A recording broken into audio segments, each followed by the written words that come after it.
Hello everyone.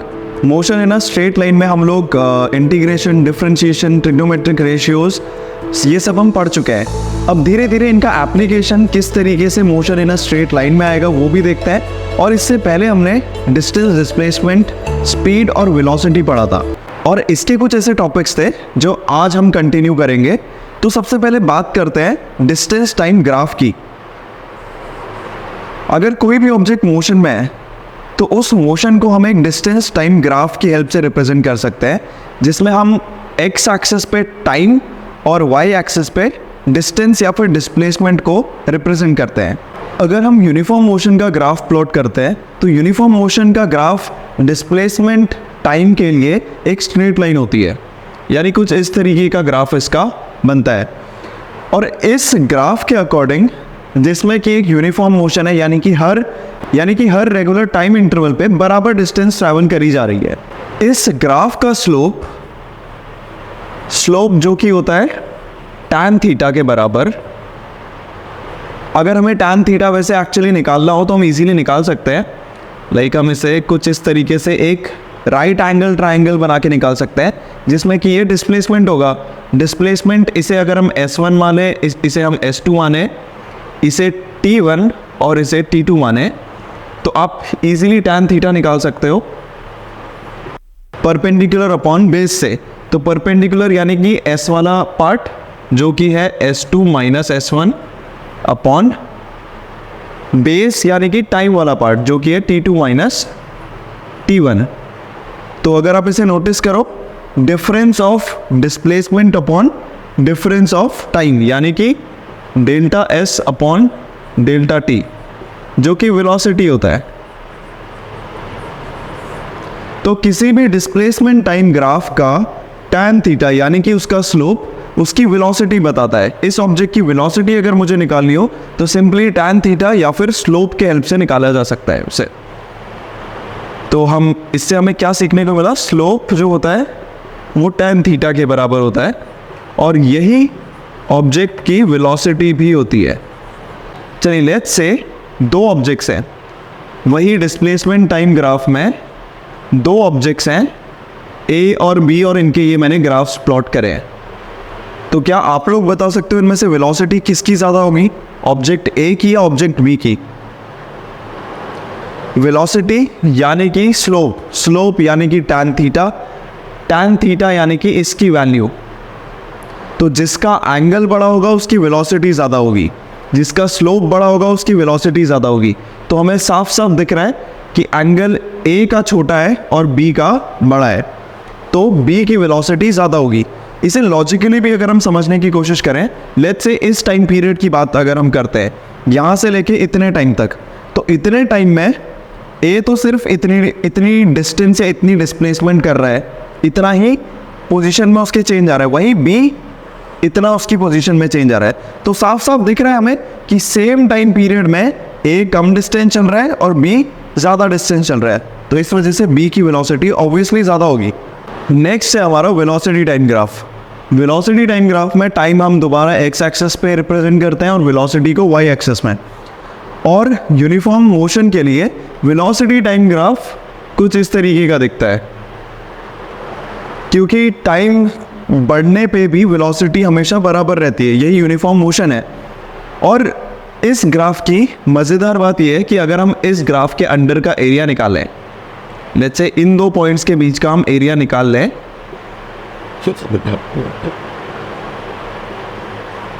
तो area under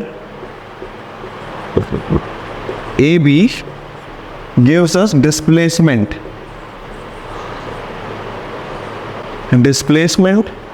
from A to B। चलिए इसी कॉन्सेप्ट पे बेसिक क्वेश्चन देखते हैं। ये ग्राफ गिवन है जो कि वेलोसिटी टाइम ग्राफ है, और इस ग्राफ के अकॉर्डिंग हमें बताना है कि पहले 10 सेकेंड में from 0 second to 10 second what is the distance traveled।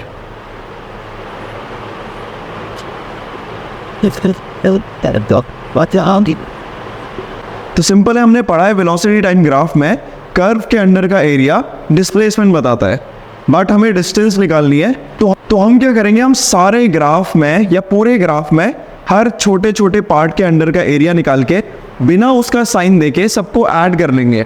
मैं आपको एक छोटा सा एग्जांपल देता हूँ। जैसे हमने पहले निकाल लिया area of triangle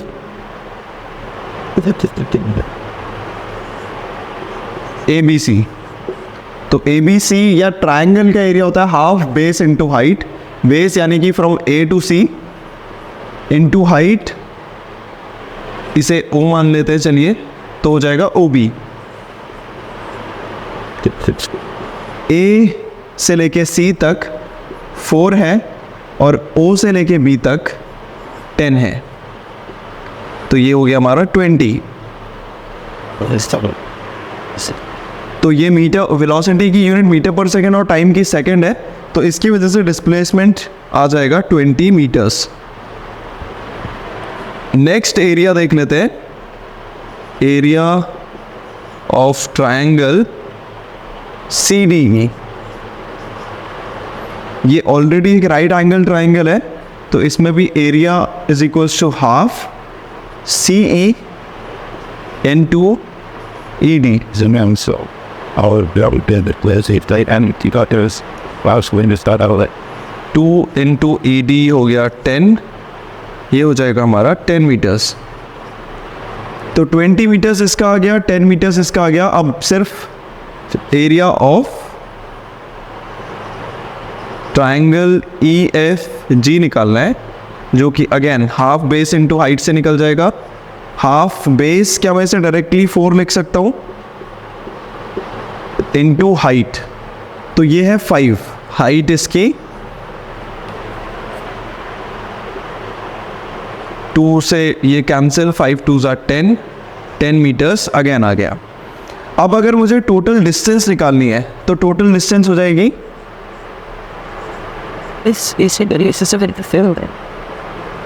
20 plus 10 plus 10 यानी कि 40 मीटर्स। बट अगर वहीं मुझे डिस्प्लेसमेंट निकालनी होती तो मैं इजीली डिस्प्लेसमेंट भी निकाल सकता था, क्योंकि ये पॉजिटिव है एरिया, यानी कि ग्राफ में पॉजिटिव साइड पे आ रहा है। इसको ये प्लस के साइन के साथ आता, जो ग्राफ एक्स एक्सिस से नीचे एरिया बन रहा है ये नेगेटिव आता, और इसे हम माइनस में ले लेते हैं। तो +20 -10 +10 यानी कि 20 इसका टोटल डिस्प्लेसमेंट हो जाता। पर हमसे पूछा डिस्टेंस गया था, तो distance is equals to 40 metres आ चुका है। तो जब भी हम मोशन की बात करते हैं, मोशन की स्टडी करते हैं, तो जनरली हम बात करते हैं 1 डायमेंशनल मोशन की, 2 डायमेंशनल मोशन की या 3 डायमेंशनल मोशन की। अब ये 1 डायमेंशनल, 2 डायमेंशनल और 3 डायमेंशनल मोशन होता क्या है ये भी समझ लेते हैं। अगर एक एग्जाम्पल से समझते हैं इसे, अगर किसी ऑब्जेक्ट का मोशन इस तरीके से होता है जिसमें उसका y कोऑर्डिनेट और x कोऑर्डिनेट दोनों चेंज हो रहे हैं, तो उसे 2 डायमेंशनल मोशन कहते हैं। अब इसको आपको एक एग्जाम्पल के थ्रू समझाने की कोशिश करता हूँ। ये मैंने प्रोजेक्टाइल के लिए कुछ बनाया है, पेन और उसकी रिफिल की हेल्प से एक रबर बैंड अटैच करके। तो कोशिश करेंगे इसको प्रोजेक्टाइल मोशन देने की। अगर एक ही डायरेक्शन में से हम मोशन दें, यानी कि लेट्स से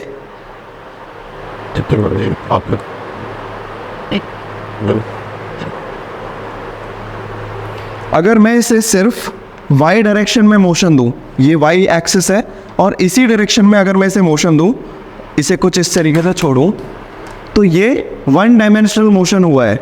वही 2 डायमेंशनल मोशन के लिए अगर मैं इसी को एक एंगल पे प्रोजेक्ट करता हूँ, लेट्स से मैं इसे यहाँ इस तरीके से छोड़ता हूँ, तो ये हो गया हमारा 2 डायमेंशनल मोशन। 3 डायमेंशनल मोशन के एग्जाम्पल भी देखते हैं, बट इसके लिए हमें पेन और प्रोजेक्टाइल दोनों को छोड़ना होगा। एक और बेटर एग्जाम्पल से आपको समझाने की कोशिश करता हूँ। ये एक बलून है, अगर मैं इसे छोड़ूं, लेट्स से इसे मैं यहाँ से छोड़ता हूँ,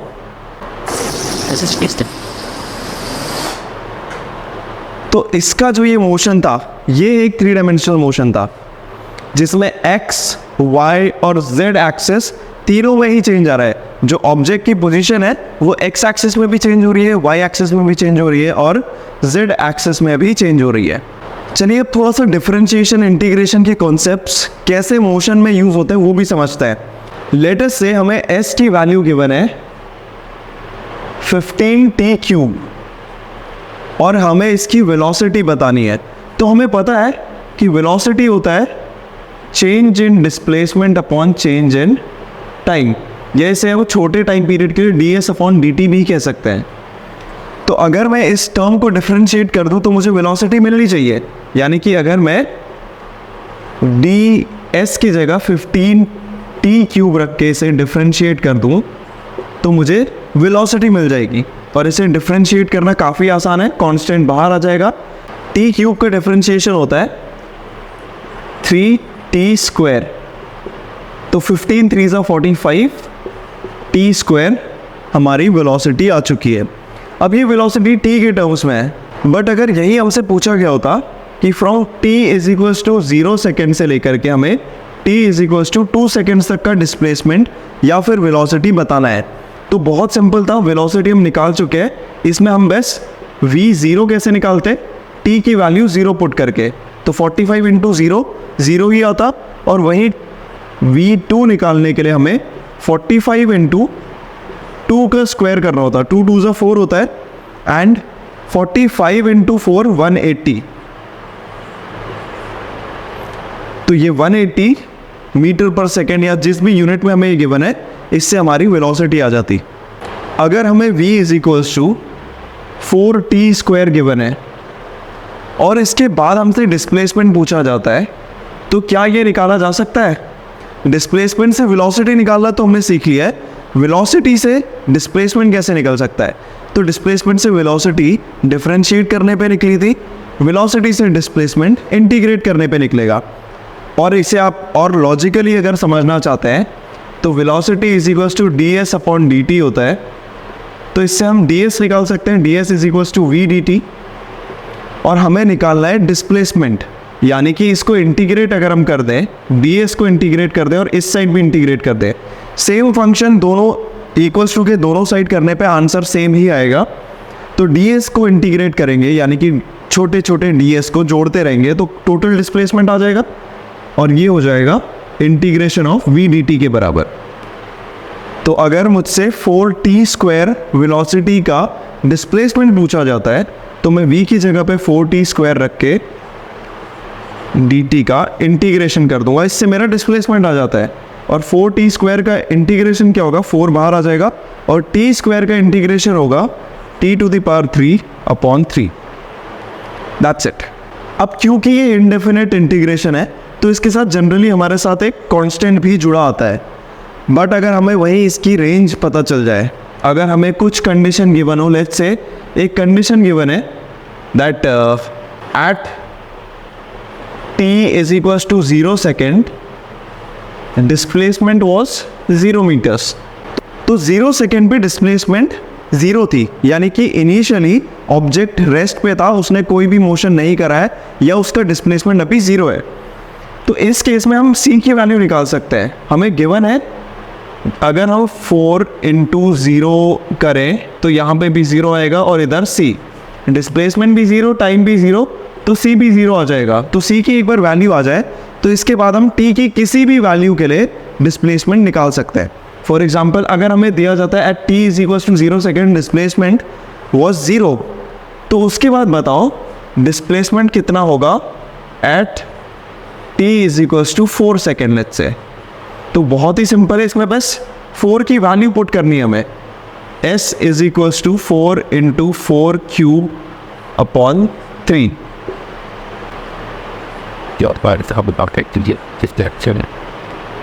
तो ये हमारा डिस्प्लेसमेंट भी आ गया। अब लेट्स से हमें v = 2t गिवन हो तो और हमसे एक्सेलरेशन पूछा हो, तो हमें पता है कि एक्सेलरेशन होता है dv/dt। तो मैं v को डिफरेंशिएट कर दूंगा तो मुझे एक्सेलरेशन मिल जाएगा, यानी कि d/dt ऑफ 2t। और इसका डिफरेंशिएशन काफ़ी आसान है, कांस्टेंट बाहर आ जाएगा और t का डिफरेंशिएशन 1 ही होता है। तो एक्सेलरेशन आ जाएगा 2। अगर इसकी यूनिट मीटर पर सेकेंड थी, वेलोसिटी की यूनिट मीटर पर सेकेंड थी, तो एक्सेलरेशन की मीटर पर सेकेंड स्क्वायर आ जाएगी। इसी का दूसरा केस हो सकता है, अगर मुझे एक्सेलरेशन गिवन हो 2t + 2 लेट्स से। तो अब मुझसे अगर इसके बाद वेलोसिटी पूछी जाती है तो मैं कैसे निकालूंगा? देखिए वही कॉन्सेप्ट, अगर वेलोसिटी गिवन थी तो एक्सेलरेशन के लिए डिफरेंशिएट करना पड़ा, और वहीं अगर एक्सेलरेशन गिवन है और वेलोसिटी निकालनी है तो इंटीग्रेट करेंगे। या इसे आप ऐसे भी समझ सकते हो, a = dv/dt होता है, तो dv हो जाएगा a dt, और मुझे वेलोसिटी निकालनी है तो इसको इंटीग्रेट कर दूंगा और ये हो जाएगा a dt का इंटीग्रेशन। तो dv का इंटीग्रेशन तो v हो जाएगा, और यहाँ पे a dt को इंटीग्रेट करेंगे तो उससे मुझे वेलोसिटी मिल जाएगी। तो इसको करके देख लेते हैं। एक्सेलरेशन की वैल्यू पुट करते हैं जो गिवन है 2t + 2 whole dt। 2t dt का इंटीग्रेशन प्लस 2 dt का इंटीग्रेशन। नाउ 2 तो बाहर कांस्टेंट आ ही जाएगा, और t का इंटीग्रेशन होता है t²/2। 2 से 2 कैंसिल, ये t², और ये हो जाएगा 2t। तो फाइनली हमारी वेलोसिटी आ गई है t² + 2t। आई होप ये सब आपको क्लियर हो गया होगा। और इससे हमें एक और चीज़ सीखने को मिली है।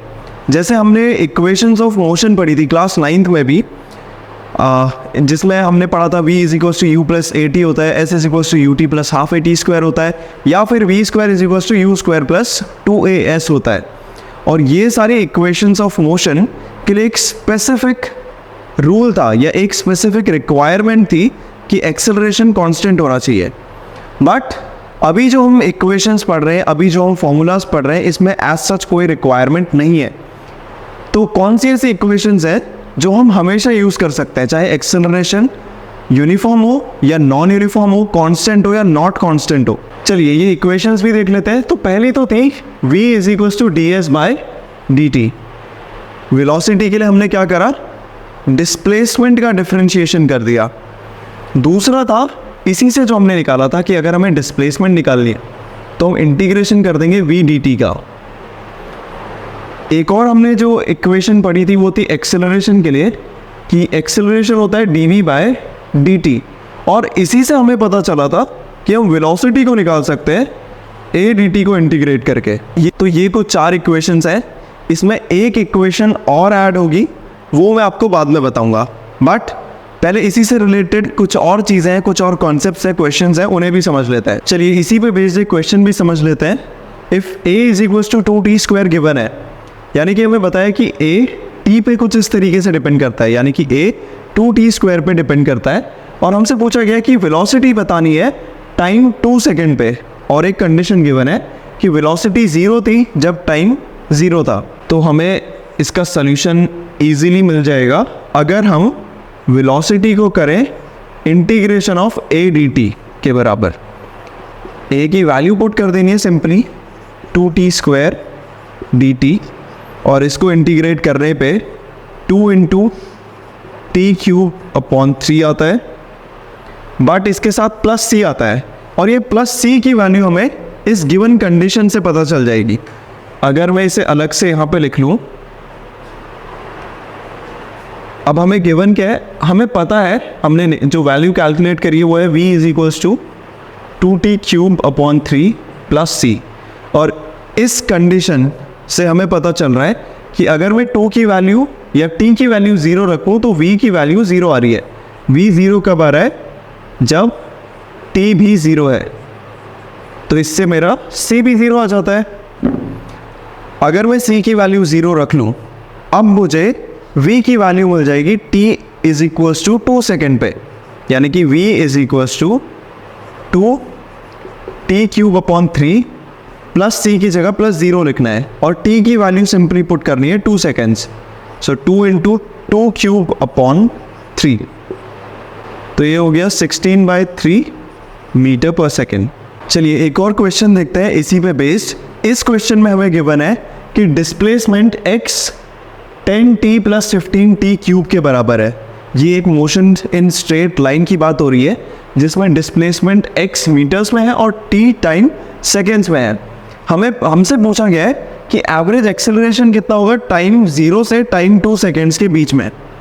और हमसे पूछा गया इंस्टेंटेनियस एक्सेलरेशन क्या होगा, time is equal to 2 second पे।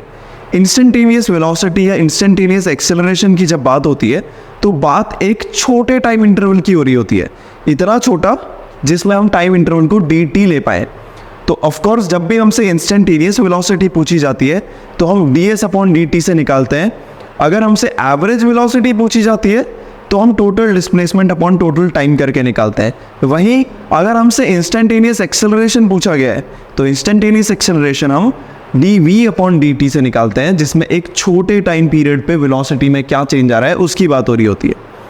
जैसा कि आपने देखा होगा, लेट्स से आप कहीं ट्रैवल करते हैं और आपसे उसी समय कोई वेलोसिटी पूछता है आपकी या स्पीड पूछता है और आप बताते हैं 80 मीटर पर सेकेंड, या आप किसी को ओवरटेक कर रहे हैं उस समय आपकी स्पीड 100 मीटर पर सेकेंड होती है। बट इसका ये मतलब नहीं है कि आपकी एवरेज वेलोसिटी 100 मीटर पर सेकेंड है। आपकी एवरेज वेलोसिटी हो सकता है 60 मीटर पर सेकेंड रही हो, बट उस इंस्टेंट पे, उस छोटे टाइम इंटरवल पे जब आपके स्पीडोमीटर पे नज़र पड़ी तो उस समय 10 किलोमीटर पर आवर दिखा रहा था या 100 किलोमीटर्स पर आवर दिखा रहा था, और ये 100 kilometres per hour instantaneous velocity हो गई आपकी। चलिए, तो अगर हमें एक्सेलरेशन बताना है तो सबसे पहले तो हम डिस्प्लेसमेंट से क्या निकाल सकते हैं, हम इसकी वेलोसिटी निकाल सकते हैं।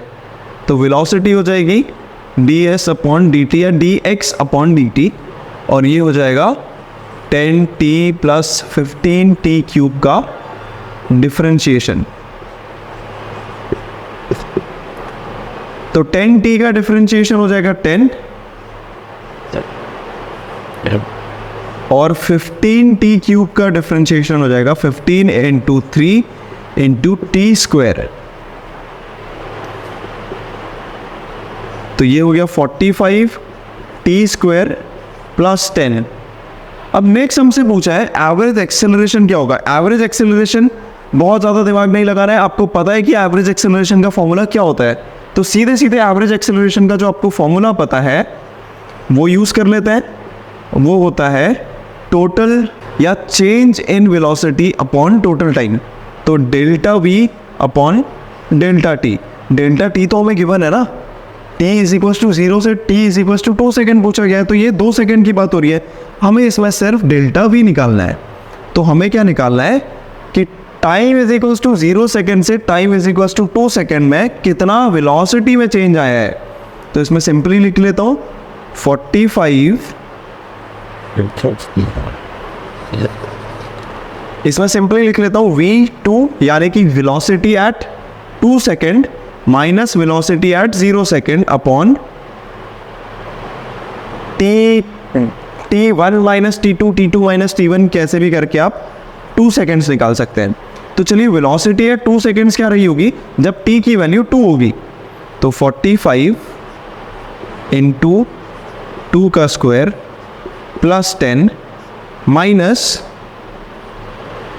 45 × 0 का स्क्वायर -10। ये माइनस ब्रैकेट के अंदर रहेगा तो अंदर दोनों के साइन चेंज होकर के माइनस में हो जाएंगे। +10 -10 कैंसिल आउट, 45 × 0 ये तो 0 ही होता है, और हमारा ये आ गया 45 × 2 का स्क्वायर डिवाइडेड बाय 2। तो 2 से 2 कैंसिल हो जाएगा, 45 × 2 90 मीटर पर सेकेंड स्क्वायर। ये हमारा आ गया average acceleration.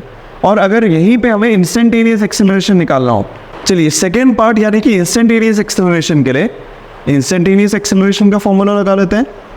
Instantaneous acceleration = dv/dt होता है, और v तो हम इससे जस्ट पहले वाले स्टेप में निकाल ही चुके हैं। तो सिंपली v की वैल्यू पुट कर देते हैं, d/dt ऑफ 45t² + 10। 10 का डिफरेंशिएशन 0 ही आएगा, 45t² का हमें सिर्फ डिफरेंशिएशन निकालने की ज़रूरत है। तो ये हो जाएगा 45 × 2 × t + 0।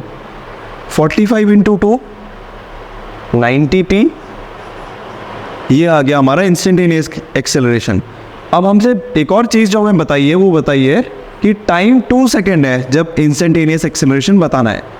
तो ये सिंपल है, 90 × टाइम की वैल्यू 2 पुट कर देंगे।